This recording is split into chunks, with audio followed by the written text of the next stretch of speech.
Good morning, ladies and gentlemen, and welcome to the show. Glad to have you guys here on this Friday, the 2nd of August, 2024.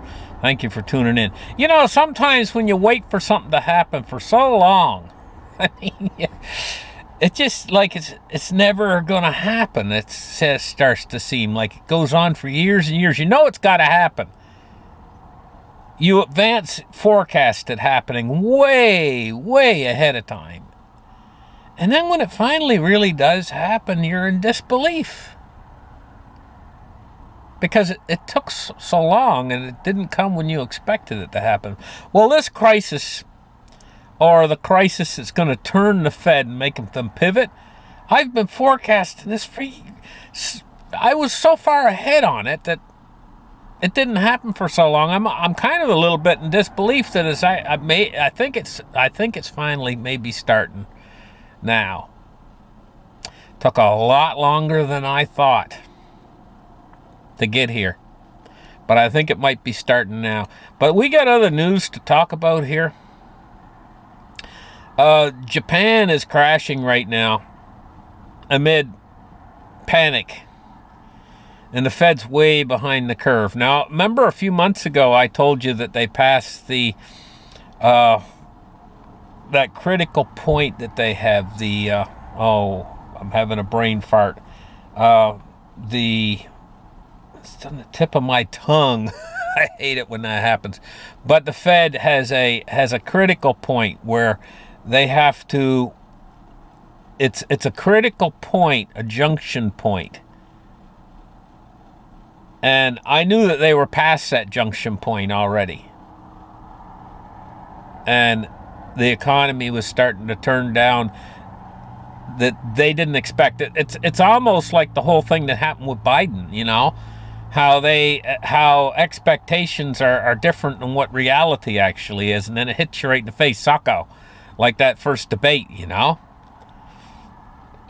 That's the same way with this sort of thing. It's like it's ahead of them, but they didn't know it. I knew it.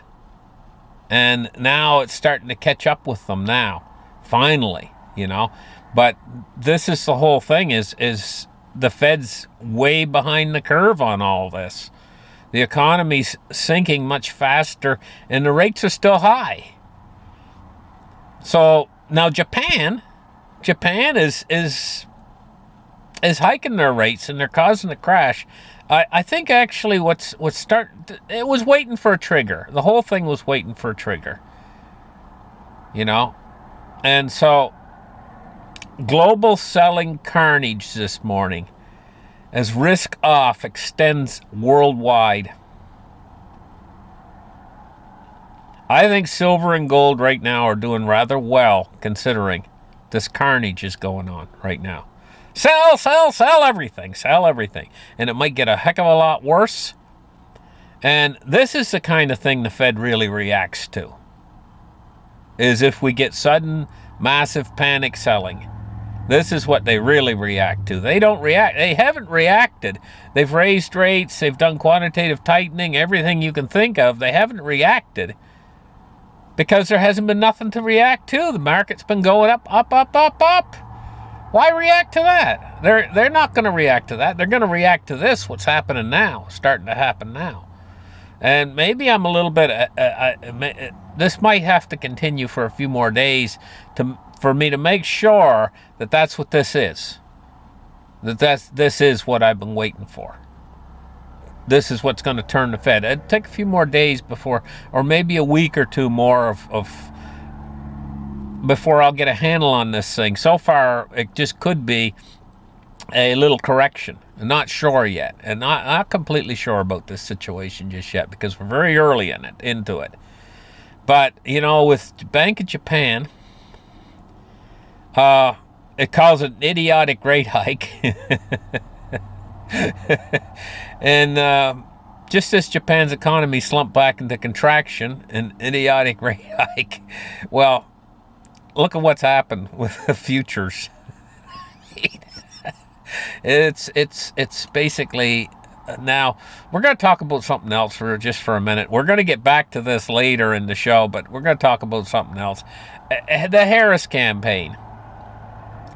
They've raised a massive $310 million in July. As she looks to reset November's race against Trump. Well, I'm going to tell you something about this. We're living in such a superficial society you would not believe. For people out there, you know, all these influencers and stuff, how your face looks and what sort of a smile you have, or whether you're handsome or pretty or whatever, means a lot in today's society. It means more than qualifications. It means more than almost anything else, I'll tell you the truth. Just ask any of these influencers out there. How many of them you see there are very homely and ugly and stuff? People are gravitated toward beautiful faces and pretty, nice smiles and things like that. Don't count Harris out. I'm going to tell you what, in this superficial society we have, she's got what it takes. Qualifications, like I say, nowadays, that's not the big deal. The big deal now is what kind of smile you have. Are you pretty? Are you influenceable? Can you influence others with your vibrant personality or your smile? Smile's very important now. And I'm going to tell you what, when it comes to smiles, she's got it. Kamala Harris has got it. I mean, do you see one where it looks like she's... I mean, that's all whenever I think of Harris, look at her face, I always think of that vibrant smile she has always on there. It's infectious. But at any rate, that's the way with our society today. The kind of society we live in. Now, there's a lot going on right now over in the war situations and stuff. Now, over in Lebanon right now, they've just made a secure travel advisory level 4. That means do not travel. What does this mean? When the United States Embassy in Lebanon gives a travel advisory number 4, do not travel to that country, it means they're expecting, it's probably a signal that we're probably going to be seeing war break out in that country. That's probably a signal. I mean, if my first guess would be, is if you're going to see a level 4 travel advisory, it means that country's going to descend into something where people shouldn't travel there. And if you're there, probably the best idea is to try to get out, you know. So that's what we got going on there. Meanwhile, over in Iran right now, the supreme leader is praying over the coffin of the Hamas leader, Hania. Or I don't know if I pronounced his name right. I'm sorry if I didn't pronounce it correctly. But this is what's happening right now in Iran. They're praying over the coffin, and they're in a funeral procession, and they're mourning. The period of mourning's going on now. I don't think that strike that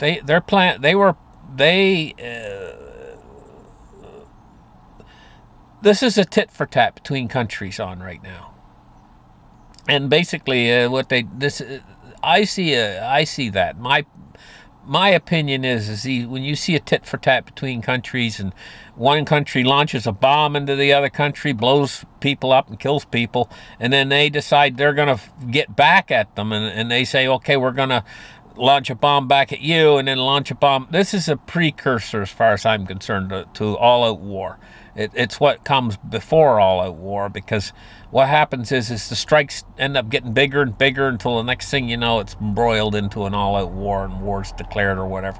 They don't seem to declare war so much anymore in this day and age. But once it gets to a certain point where it's daily bombings going on or whatever, they're at war, you know, and we're getting awfully close now.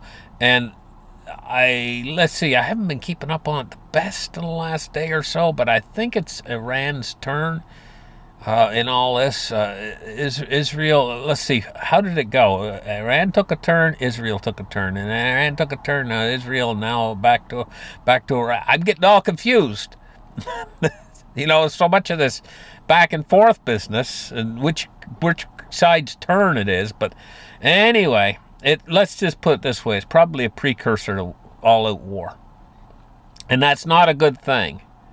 I mean, that's a super understatement for me to make. A not a good thing. I mean, it's just positively horrendous. But especially being as there's so much animosity in the Middle East, this could all erupt into, dare I say, a bloodbath.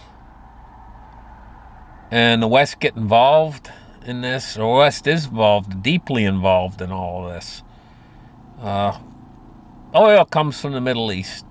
A lot of it. Anyway, the United States has got wells, but most of the wells that they got right now are these fracking wells, and they have a problem in those wells called they call it the Red Queen. And basically what it means is they'd have no staying power.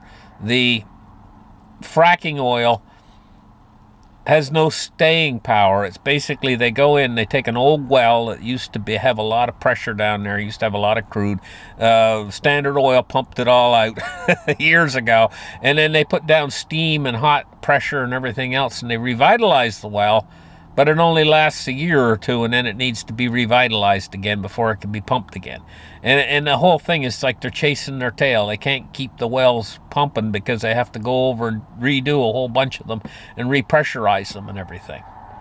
It's not like when they went originally into places like West Texas and they found oil, the Jed Clampett sort of thing, where Jed Clampett was hunting for some game and he shot his bullet into the ground and oil came bubbling up.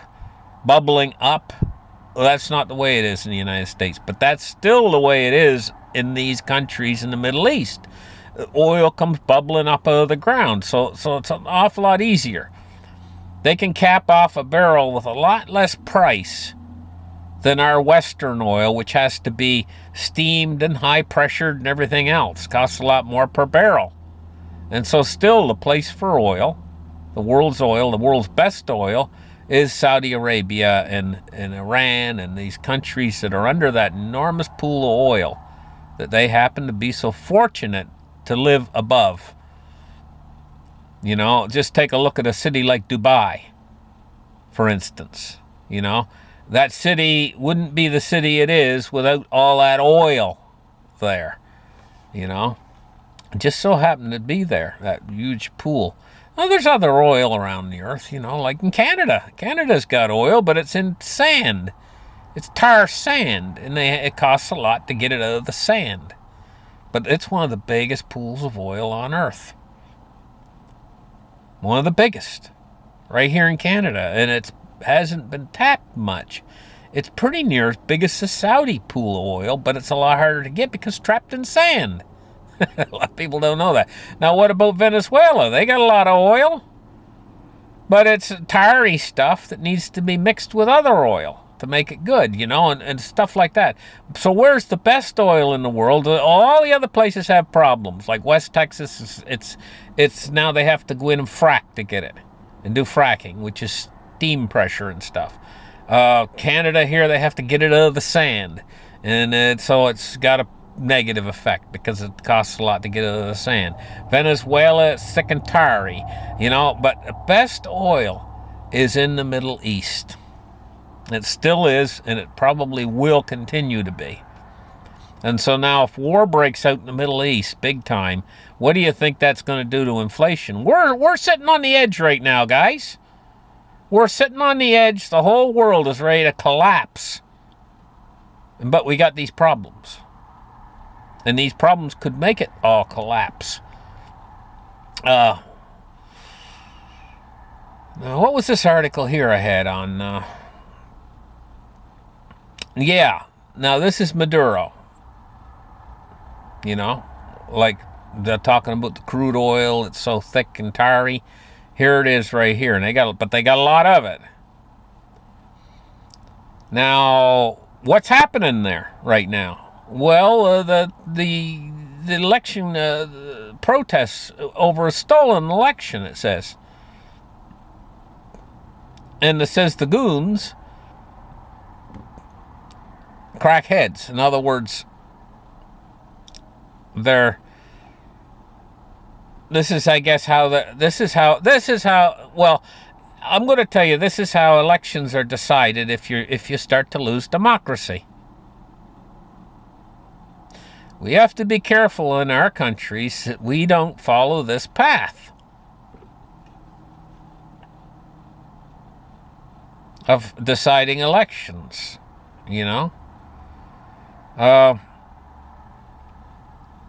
But there you go. That's what's happening in the world. Now, we're taking a look at silver today. And silver, like I say, this is doing rather well. I consider this doing good because of what's happening right now. Even though the price is down 19 cents today. Because it could be down $2, considering what's happening. The shock that's hitting right now. But it's down 19 cents, and it's still staying. I consider that pretty good. You got to know at times what's good and what's bad. You know, I used to golf, you know. I had this one golfer, he told me, he said, sometimes, he said, a 69 is not a good score. And he said sometimes an 89 is an excellent score, depending on conditions. You know? And that has a lot to do with it. And so with this right here, you know, considering the conditions that are going on right today, a 19-cent drop is, I consider, good. I mean, not a bad thing. It could be a lot worse, considering what's happening, the turmoil that's happening right now in the markets. Because people could say, hey, you know what? I got to make up for loss. I got to sell this or sell that. We're in that period right now where things, now, Bitcoin's doing well too, really, because it was 66,000 and it's only dropped 3,000 down to 63. It's doing well too, really, considering what's going on today. And considering this is, I consider it a speculative asset class. So she's hanging on pretty good, really. 63,287. Ethereum's at 30.29, and XRP's at 55 cents. Now the stock market. Here's the big thing right now. Boom, boom. Oh, the S&P 500 is down over 100 points, or 1.92% at 53.42. Take a look at this Dow today. Down 822 points today. Now, that's over the losses we had. You know, I mean, this is adding up. What's it going to do Monday? I'm very interested in what's going to happen Monday. 39,537. So we dropped back down below 40,000. 39,537. Boy, she's got an awful lot of room to drop. You know, she's down 2% today, over 2%. 825 points down. This is some severe volatility in the market today. Taking a look at, let's go back here and take a look at crude oil today, and look at this big time loss in crude. Crude price is down $2.87 to $73.44. You know, I mean, taking a look at a crude as an indicator, you know, it really it looks to the future, how much oil is going to be used. If there's a recession or a depression coming, then that can affect the price of crude, because people don't drive as much, they don't use as much fuel. Oil is one of the most sensitive commodities out there to extra supply or limited supply. There's a very, very hard set amount of oil that's used each day worldwide. And if a little bit more oil is produced, then the price drops. If a little bit less oil is produced, less than that amount, then the price rises, but it's significant. Because oil is extremely price sensitive to quantity and supply and stuff like that. And so it can act as a canary in a coal mine. And so when we see a drop of 3.76% in the price of crude, it could be a strong indicator that we're on the verge of a worldwide global recession. Could be beginning right now. Right now, it could be. Now, like I say, I'm holding off just for now, I'm holding off on calling it.